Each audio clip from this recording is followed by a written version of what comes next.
Let's get lifted. Let's get lifted.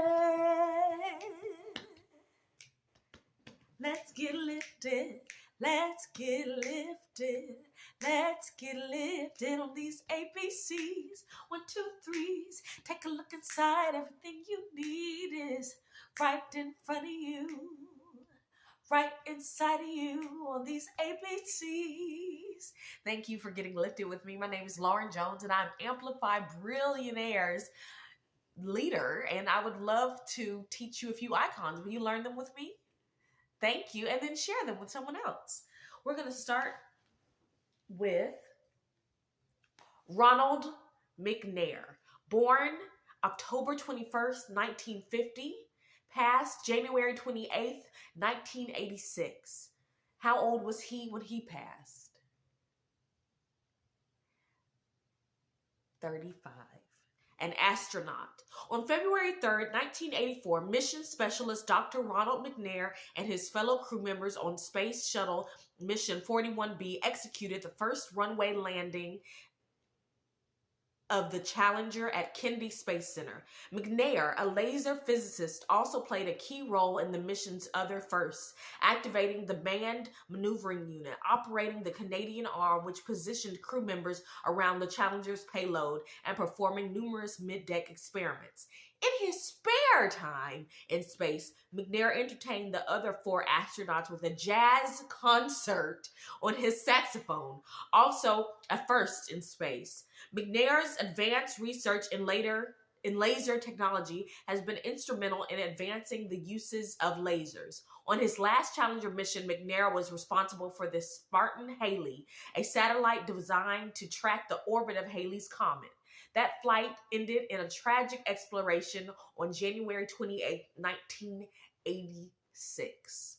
He was a member of Omega Psi Phi fraternity. Ronald McNair. Next, George Monroe, who was born in 1834, passed November 22nd, 1886. So how old was he when he passed? 42. One of the 2 black men who carried the mail on the famous Pony Express was George Monroe, son of an early California gold miner. His record as a reputable stagecoach driver led Monroe to the honor of driving Presidents Ulysses S. Grant and Rutherford B. Hayes along the dangerous S-curves of the Winona Trail into Yosemite Valley. According to one description of his driving prowess, he would throw those 6 animals from one side to the other to avoid a stone, as if they were a single horse. Crack with this whip every once in a while, and down would go the team in a canter around sharp curves and over plank culverts and up again on a clean run. After Monroe's death, Monroe Meadows, now Badger Pass in Yosemite National Park, was named in his honor. Today, television commercials for Wells Fargo Bank depict George Monroe driving a stagecoach. These are Library of Congress knowledge cards. George Monroe.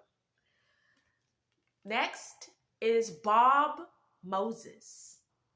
Bob Moses, born January 23rd, 1935, and passed in September 25th, 2021. September 25th, 2021. How old was he when he passed? Born in 1935, passed in 2021. A native of Harlem, New York, with a master's degree in philosophy from Harvard, Bob Moses was willing to challenge the fear and violence that characterized Mississippi, the toughest of the segregated states. He produced a plan for the Student Nonviolent Coordinating Committee to register Black voters. Only 5% of Mississippi Blacks were registered to vote.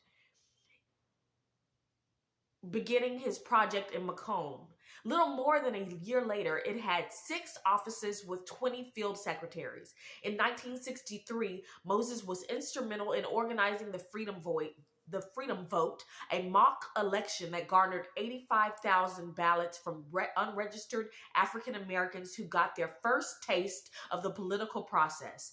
And in 1964, he directed Mississippi Freedom Summer, a program that recruited 1,000 Northern students to run freedom schools, providing basic literacy and political education, and to help build support for the Mississippi Freedom Democratic Party, which challenged the all-white delegation to the Democratic National Convention.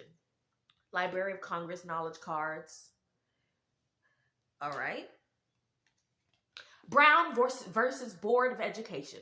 On May 17, 1954, the Supreme Court announced its historic Brown v. Board of Education decision declaring segregation of public schools unconstitutional. Not only did the court reject the 1896 Plessy versus Ferguson decision, which ruled separate facilities legal if they were equal, but also concluded that separate educational facilities are inherently unequal. In 1955, the court issued the Brown 2 decision, changing communities to charging communities or challenging communities to desegregate their schools with all deliberate speed. But it set no timetables and left specific decisions up to lower courts. In most communities, strong local opposition to integration produced long delays and bitter conflict. By the fall of 1957, when this photograph of Dorothy Counts was taken in Charlotte, North Carolina, only 684 of 3,000 affected Southern schools district had even begun to desegregate their schools. Those young people, like Counts, who integrated all-white schools were often taunted, harassed, and threatened with violence. Counts. Next, Janet Collins, born March 7, 1917, passed May 28, 2003. In her teens, Janet Collins auditioned for the Ballet Russe de Monte Carlo when the company was on tour in her hometown of Los Angeles. Although they were impressed with Collins, the company could not afford to hire what they saw as a strictly specialty, i.e. ethnic role dancer, to perform with the corps de ballet. She would have to lighten her skin with paint.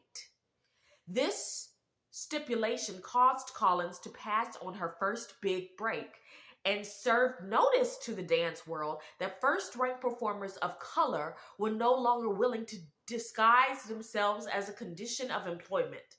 Collins proceeded to make an ever bigger name for herself as a concert and theatrical dancer, reaching national stardom in 1949 with a sensational New York recital. She garnered many honors for her work as principal dancer in shows like Cole Porter's Out of This World. A stint as prima ballerina of the Metropolitan Opera, 1951 to 1955, crowned her career. When she retired from the stage, she turned her energies to teaching. That's African American knowledge cards. This is Janet Collins. Last but certainly not least, Marian Wright Edelman, born June 6, 1939, and she's still with us. So we honor you today, Marian Wright Edelman. In 1967, Senators Robert Kennedy and Joseph Clark toured the Mississippi Delta to witness the poverty and starvation of the area's rural population. Marian Wright Edelman, a young African-American lawyer for the Child Development Group of Mississippi, had persuaded them to see for themselves the desperate situation of their nation's most vulnerable citizens. As a result of this tour, the federal government began issuing free food stamps, a step forward in the fight against hunger and a victory for Edelman, a human rights activist since her student days at Spelman College, also in Atlanta, Georgia, when she was arrested for sitting in at a segregated cafeteria. After graduating from Yale Law School, Edelman became the first African-American woman to pass the bar in Mississippi and worked to defend civil rights advocates and to integrate schools. As founder and leader of the Children's Defense Fund, Edelman has served as a passionate advocate, policy shaper, and lobbyist for child and teen welfare for more than 25 years. Influenced by Martin Luther King, she went to Spelman, and she's a member of Delta Sigma Theta Sorority Incorporated. So thank you for getting lifted with me on these ABCs. We'll see you soon.